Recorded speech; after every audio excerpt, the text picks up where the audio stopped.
every mark of evil, every mark of failure, every mark of disappointment, every mark of stagnancy in my life, be wiped away by the blood of Jesus. Be wiped away by the blood of Jesus. Be wiped away by the blood of Jesus.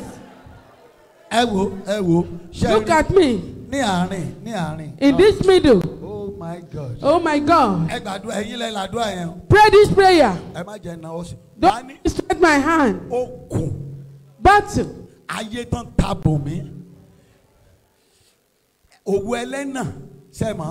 You know the thread, evil thread that they have used to cover me. Fire. Consume them. Catch fire. Catch fire. Catch fire. Oh, sorrow. Every evil thread used to cover my glory. Every evil thread used to cover the glory of my children. Every evil thread that enemy used to cover the glory of my husband. In the name of Jesus. Catch fire. Catch fire. Catch fire. Catch fire. Catch fire. Catch fire. Catch fire. Catch fire. Every evil thread that is used to cover my glory. Both me and my household. Today and tonight, catch fire, catch fire. Let the power of Holy Spirit catch fire. Let them catch fire, catch fire, fire, catch fire. In the name of Jesus, catch fire. In the name of Jesus, catch fire. In the name of Jesus. Look at me here. I don't have much time. I saw a cobweb. He used a cobweb to cover the face of someone. It's not possible. And to go home with that cobweb. Pray this prayer once again. Look at me. You'll be removing it. Every evil thread that is covering me. Catch fire. Be removed by fire. Be removed by fire. Be removed by fire. Oh, yes, sorrow.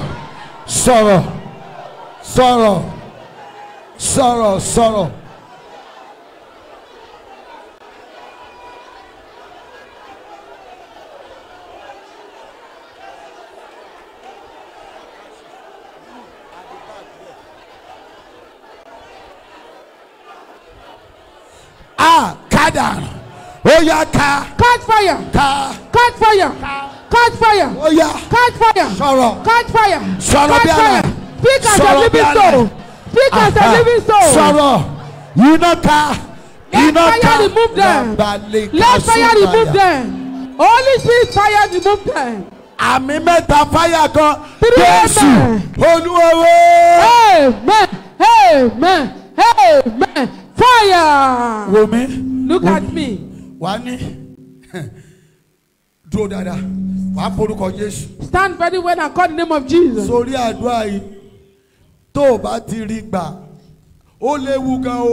If you don't receive this power, it's very dangerous. If you didn't pray this prayer, you may regret that you come to the vigil. It's very dangerous. You come to the vigil and they pray that kind of prayer. I did not pray your own. You open your mouth down. It's dangerous. The God name of Jesus. Every load of evil, every seed of evil that is planted in my life, tonight in the night, come out! Come out! Come out! Come out! Fire! Sorrow! Only who can you? Gbogbo ẹrù òkùnkùn. Irúgbìn àwọn àjẹ́ tí wọ́n gbè sínú ayé. Ó yá jáde. Ó sọ̀rọ̀. Jáde. Ẹ wò yá yìí. Ìyá ìgbàdúrà. Sọ pé jáde. Májò jáde sára rẹ. Don't let it go into your body. Sọ̀rọ̀.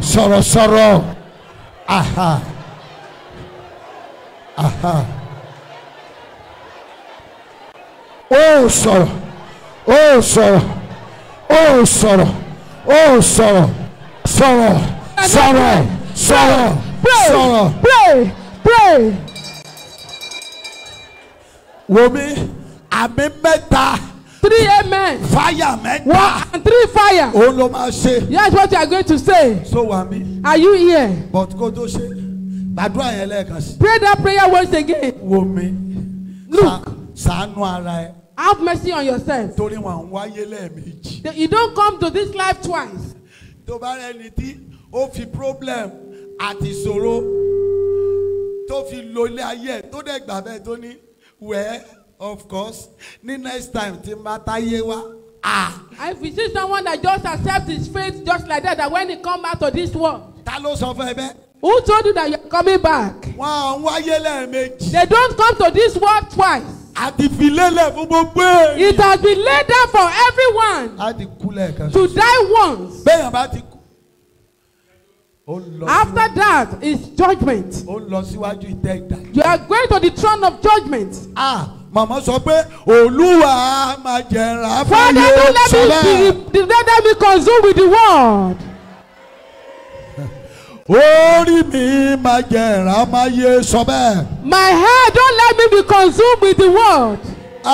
Orí mi ó máa jẹ̀rà máa gbà o. Orí mi máa jẹ̀rà máa gbà. Olúwa máa jẹ̀rà máa yé. Olúwa máa jẹ̀rà. Womi, wàá gbàdúrà yẹn. You pray that prayer. Wo ogun wà nílé ayé o. There's battle in the world. Daddy mi. Daddy. Níjọ́ kan. One day. Èmi pẹ̀lú wọn jọjọ jáde. We went out together. A lọ gbàdúrà fún ẹnìkan. We went to go and pray for someone. They invited him. Àràjà lọ. That let's go together. A bá lọ. We got there. Níwájú Ọlọ́run àti ẹ. Before God and man. Láti jọ́jọ́ ti bí mi sílé ayé. Since the day I was born. Mi ti rí ogun tó tó yẹn. I have not seen that kind of battle. Ẹni tó jẹ́ bàbá ilé yẹn. The father of that family. Àwọn èèyàn gbà lọ́fà. Wọ́n da ẹsẹ̀, ó wà lórí bed, kò lè yí ara báyìí lórí bed. They shot him arrow that he cannot even move his leg. Gbogbo ẹsẹ̀ ti break.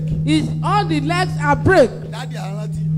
Woman tó tún wá jẹ́ ìyàwó. The wife tó ń sá sókè sá sókè. that is running up and down. Wọ́n tún gbà lọ́fà. They shot arrow on her too. Bàtà débẹ̀ báyìí. When we got there. Mo shake. I was marveled. Mi ò lè sọ fún dádì pé. I cannot tell daddy. Excuse ṣé kí n jáde. That can I go out? Mo rí ohun tó jù mí lọ. I saw something that is greater. Àwọn ayé wọn ní sọ pé wọn ò fi ẹ́ dára. People will not tell you that they did not use you to do something. Ìwọ ló nígbà kan fi ẹ́ dára. You will not allow them to change your destiny. Mami ò wá ń bí. Mommy, are you here? Abo ti sùn. Or you are sleeping? Pariwo. You cry louder. Ẹ̀rù ayé. The evil law. Irúgbìn òkùnkùn. The evil seed. Ọfà àwọn àjẹ́. Evil arrow of the witches. Jáde láàrin. Go out of my body. Go out. Jáde. Go out. Jáde. Go out. Jáde. Go out. Ó yá àdúrà. Go out. Prayer. Ó sọ̀rọ̀. Ó sọ̀rọ̀. Ó sọ̀rọ̀. Ó sọ̀rọ̀. Jáde. Sọ̀rọ̀. Jáde. Jáde. Jáde. Sọ̀rọ̀ sọ̀rọ̀. Sọ̀rọ̀. Sọ̀rọ̀. Ẹ wò yá ẹ̀ tí ò gbàdúrà. Ẹ gbà wò yá ẹ̀. Sọ̀rọ̀ bí alàyè. Sọ̀rọ̀ bí alàyè. Sọ̀rọ̀ bí alàyè. Sọ̀rọ̀ bí alàyè. Pàṣẹ fún pé jáde. Every evil arrow, go out. Jáde. Go out. Jáde. Go out. Jáde. Go out. Jáde. Go out. Sọ̀rọ̀. Sọ̀rọ̀. Sọ̀rọ̀. Go out. Sọ̀rọ̀. Go out. Sọ̀rọ̀. Go out. Go out. Go out. Go out in Jesus' name. Àmì mẹ́ta fáyà mẹ́ta. 3 amen, 3 fire. Jésù Olúwa wa. Amen. Amen. Amen. Fire. Fire. Fire. Wo mi yóò dára fún ẹ. It shall be well with you. Ṣé báyìí. Amen. Wo mi bí. Do like this. Sórí bí mo ṣe ṣe. Are you see the way I'm standing? Wà á ní màrìn máa yan lójú ọ̀tá mi máa yan fanda. Ọ̀pọ̀ ọ̀lọ́ yan fanda lójú ẹlẹ́gùsì kò lè yí látà. Àwòdì òkè tó fojú àná wo mi mo ti di bàbá èmi. Ṣé mo rí yàn abẹ́ mọ́? Do you know that song very well? Ṣé mọ̀? Do you know the song? Ẹ̀yin wo lẹ mọ̀ ẹ náwó sókè? If you know it, just signify. Ẹ pọ̀. Ẹ mọ̀. You know it well. Lórúkọ Jésù, mọ́mí, sàmì yẹn kó níná nú. Say louder, amen. Amen. Mo lóò ní rámáyé. Amen. Wá gbàdúrà ẹ̀. Pray this prayer. Sórí tọ́, má fi ṣeré o. Don't joke. Ẹnìkan ló làdúrà ẹ̀. This one person owns this prayer. Tó o bá ti gbàdúrà yìí dáadáa. If you cannot pray this prayer very well, mọ̀ pé ìwọ ló fọjú ayé ẹ lé ọ̀tá lọ́wọ́. believe that you are the one that submit yourself into the hand of the enemy. Wàá pé orúkọ Jésù. You call the name of Jesus. Wàá ní gbogbo àwọn ọ̀tá. That all enemies Tó dúró de ọjọ́ ayọ̀ mi láti mú mi. that is waiting for the day of my joy to capture me. Ẹni sùúrù náà, ẹ jẹ́ ṣàlàyé kẹ́ wá sọ, mo tiẹ̀ like yẹn sharp, ẹ ń jẹ́ kí n flow, ẹ ní kú. Amen. Ẹ wo mi, àdúrà yẹn tó bá wù ẹ́ kó mọ̀ gbà, wàá ní gbogbo ọ̀tá tó dúró de ọjọ́ ayọ̀ mi láti mú mi, tó dúró de ọjọ́ ayọ̀ mi láti pa mí lẹ́kùn, tó dúró de ọjọ́ ayọ̀ mi láti bà mí nú jẹ́. Wà wá sọ pé lórúkọ Jésù wà ní ilẹ̀ ó yá gbé wọn mi. Sórí ọwọ́ yẹn ó gbọ́dọ̀ kanlẹ̀ wà ní ilẹ̀ ó yá gbé wọn mi. Ilẹ̀ gbé wọn mi. Ilẹ̀ gbé wọn mi. Àwọn tó dúró de ọjọ́ ayọ̀ mi. Those that are waiting for the day of my joy to capture me, you grant. I want you to swallow them in Jesus' name. So gbọ́n tí mo sọ. Do you understand what I'm saying? Àwọn ọ̀tá. They are all the enemies Tó dúró de ọjọ́ ayọ̀ mi. that is waiting for the day of my joy Láti mú mi. to capture me. Tó dúró de ọjọ́ ayọ̀ mi. Waiting for the day of my joy Láti pa mí to lẹ́kùn. make me cry.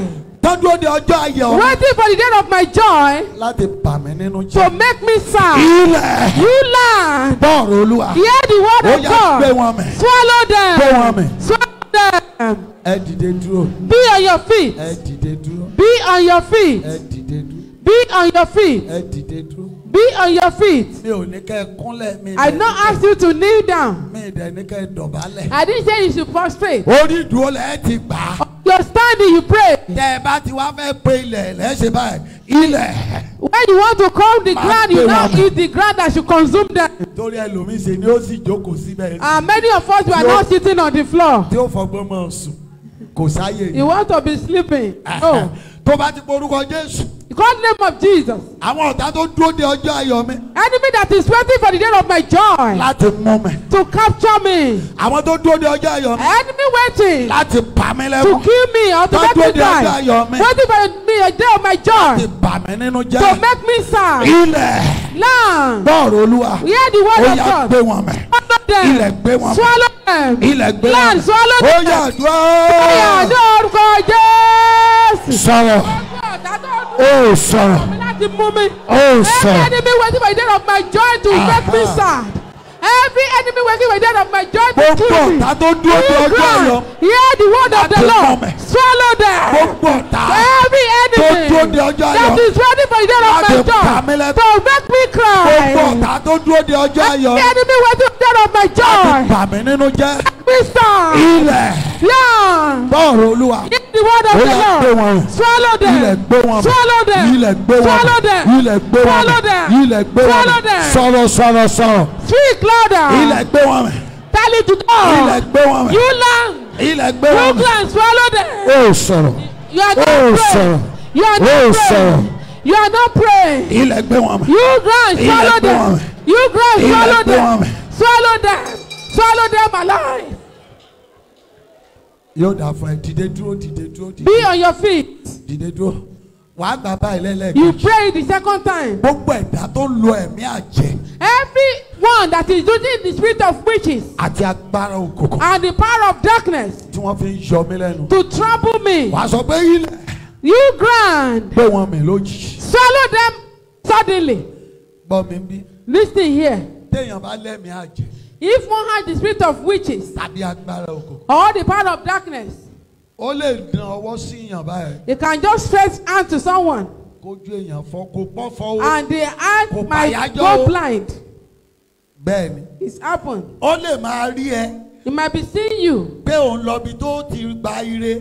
that you are going to where to receive favor. kó dẹ̀ lọ bẹ̀ ṣáájú ẹ. He will go and disappoint you there. wọ́n tán pè lẹ́mìí ẹ̀mí àjẹ́. That is the spirit of witches. ní ẹ̀mí tí èṣù ń fún àwọn ènìyàn. It is the spirit that the devil gave to people láti mọ ètò ayé ẹlòmíì. to monitor one's journey, kán lè da ìrìn àjò yẹn rú. to scatter the journey. ó tán pè lẹ́mìí àjẹ́ ni. That is the spirit of witches. ó tán pè bẹ́ẹ̀ ni. That's what is called the bẹ́ẹ̀ni spirit ẹ̀ of bá ti witches. wà nínú ara wọn. If that spirit is in them, wọ́n á mọ ètò ayé ẹ̀ láì they sọ will fún know the settings and the plan of God for your life. wọ́n á dẹ̀ lè dàrú àbí kán bàjẹ́. They can use it to, they can scatter it or to stop it. ó tán pè lẹ́mìí àjẹ́. That is the spirit of witches. so ti gbọ́ báyìí. Do you understand? wo láì mọ̀ ẹ́ rí. Without knowing you, téèyàn bá lẹ́mìí àjẹ́. if one have the spirit of witches, tó bá mọ̀wé gàdá tó ń blow gamma tó ń. if you know how to speak well, you are very brilliant. when I was in GSS 3. Now, my teacher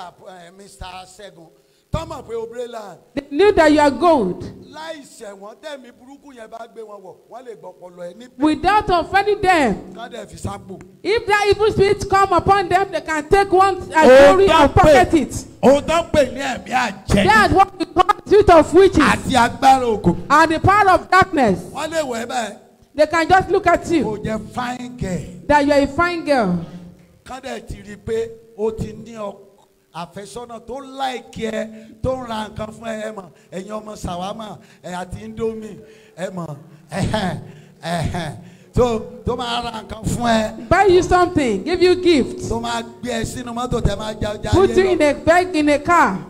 tó bá rí ẹ báyìí. Once they see you, wọ́n ti mọ̀ they know láì sọ fún wọn. without telling them. wọ́n kàn rán ẹ̀mí burúkú sára ọkùnrin. They will only just put evil spirit on that man. á dẹ̀ máa kórìí rẹ̀. And the man will hate you. ẹni tí ó sọ pé you are so sweet and you are lovely. Somebody that is saying that I love you, mo nífẹ̀ẹ́ rẹ lọ́pọ̀lọpọ̀. ó lè jẹ́ pé chicken tó rà fún ẹ ló ń jẹ lọ́wọ́ ẹ. Maybe you were just eating the chicken that he gave to you. ní chicken ló bá ta sí lára. And the pepper of the chicken now touch his body. ló bá ní what is wrong with you see all my clothes. Kí ló ṣe ẹ́? sorry tó máa sọ báyìí ìgbájú ló máa. As you are saying sorry, he just slap you. ẹ̀mí àjẹ́ ni. That is the spirit of witch. wo tó bá rí àmì ṣe. If you can tell amen. gbogbo ẹni tó lu ẹ̀mí àjẹ́. Everyone that uses the spirit of spirit and the power of darkness tó fi yọ lẹ́nu. to torment your life, ilẹ̀ kó gbé wọn. let them be swallowed by the ground. mo ní ilẹ̀ kó gbé wọn. Let the ground swallow them. ilẹ̀ kó gbé wọn. Let the ground swallow them. ilẹ̀ kó gbé wọn. Let the ground swallow ilẹ̀ them. kó gbé wọn. Let the ground swallow ilẹ̀ them. kó gbé wọn. Let the ground swallow them. tó bá fẹ́ràn rẹ̀. If you love yourself, gbàdúrà yẹn dáadáa. pray that prayer very well. wà á ní gbogbo ẹni tó lu ẹ̀mí àjẹ́. That anyone using the spirit of witches àti agbára òkùnkùn. and the power of darkness tó fi yọ ayé mi lẹ́nu. to torment my life, tó ń da ètò ayé mi that rú. is troubling the journey of my ilẹ̀. life, you ó ground, yá gbé wọn mẹ́. swallow ilẹ̀ them. gbé wọn mẹ́. Swallow them. ilẹ̀ gbé wọn mẹ́. Swallow them. ó yá dúró. ó sọ̀rọ̀. ó sọ̀rọ̀. sọ̀rọ̀ bí alààyè. gbogbo ẹni tó ń lo ẹ̀mí àjẹ́. tó fi ń yọ ayé mi lẹ́nu. tó fi ń da ìrìn àjò ayé mi rú. ilẹ̀ gbé wọn mẹ́. ilẹ̀ gbé wọn mẹ́. ilẹ̀ gbé wọn mẹ́. sọ̀rọ̀ sọ̀rọ̀ sọ̀rọ̀. ó sọ̀rọ̀ ó sọ̀rọ̀ sọ̀rọ̀ bí alààyè. sọ̀rọ̀ bí alààyè.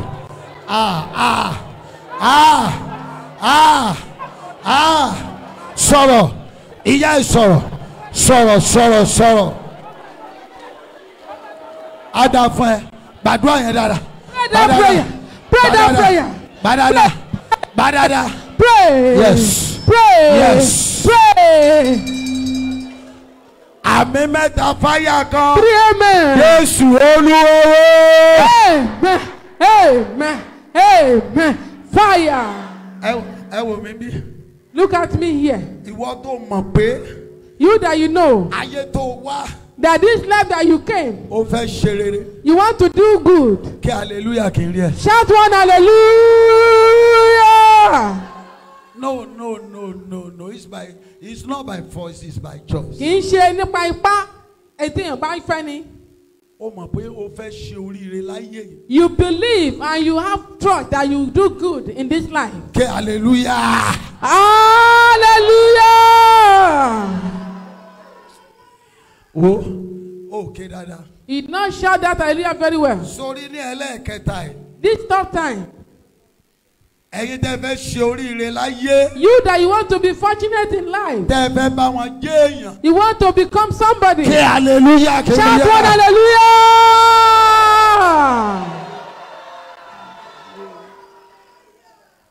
Daddy mi máa ń wọ́n kọ́ wa ládùúrà kan. Our father teaches us one prayer. Mo fẹ́ kó gbàdúrà yẹn. I want you to pray that prayer today. Máa gbọ́ bọ́n ṣe máa ń sọ. Listen to it. Wà ní gbogbo ẹni tó ń torí mi gbẹ́bọ, tó ń torí mi ṣètùtù, tó ń lọ ìpàdé àjẹ́ nítorí ọ̀rọ̀ ayé mi, ikú mú ilẹ̀ gbé mi. That anyone that is going to this meeting of the witches or the wizard or that is carrying sacrifice because of me, let the death capture them and let ground swallow them. So báwo tí mo sọ yẹn. Do you hear what I'm saying? Bíbélì ni ó ní ẹjúbà májẹ̀mọ́nì torí ibùgbé òkùnkùn ayé ibi òkùnkùn ayé ó kún fún ibùgbé àwọn ìkà. That we should honor that covenant because the secret place of this world is full of the princes. Mama. Tó bára mi ṣe. Mother, if you can say amen. Tọmọtọmọ ò ní ra máa yé. You and your children will not be consumed. Amen. Mo ní ò ní ra máa yé. Amen. Ò ní ra máa yé. Amen. Wọ́mi gbàdúrà yẹn. You have to pray that prayer. Èmi ti rí èèyàn tó sọ fún mi rí pé ó máa fi ayé hàn mí. Face to face ni o. Someone telling me that is going to show me his worth face to face. Ìgbàròdò ni mo wà ní ọdún náà lọ lẹ́kìtì, Ìgbàròdò Èkìtì. I was at Ìgbàròdò Èkìtì. Church ládẹ wa o. We are in church. Nínú ṣọ́ọ̀ṣì ni o. Inside church. Àwọn alàgbà tó máa ń mu ògógóró yẹn. Those elders that do take shinap. Mami. Oh, ne boso wa ayé. Do not fall into the hand of the evil ones. Amen. Oh, ayé wà. There is wicked ones. Àwọn èèyàn wà tí wọ́n máa ń ṣiṣẹ́ ibi tó kún fún. Wo gbàdúrà yẹn dáadáa. Pray that prayer. Wàá pe orúkọ Jésù. Call the name of Jesus. Ìwọ ni kò gbájú o. You pray it more. Tó o bá ti gbá ìwọ ló ń ṣe ra ẹ̀. If you not pray it, the problem of yourself. Pray. Gbogbo ẹni tó torí mi ṣàìbọ. Everyone that is carrying sacrifice. Tó torí mi ṣètùtù. Because of me carry a sacrifice. Gbogbo ẹni tó ń lo àṣẹ. Everyone that is using any charm. Àti èpè. Or curses. Tó fi ń bánu sọ̀rọ̀ ibi sáyé mi. To speak evil into my life. Ikú mú wọn. Death catch them. Ilẹ̀ gbé wọn mì. And air ground swallow them. So wà mí. Are you here? Máa wo ó lè jẹ́ ìyá ẹ ó lè jẹ́ anybody. It might be your mother, it can be anyone. Ó yá àdúrà. Prayer. Ó sọ̀rọ̀. Ó sọ̀rọ̀.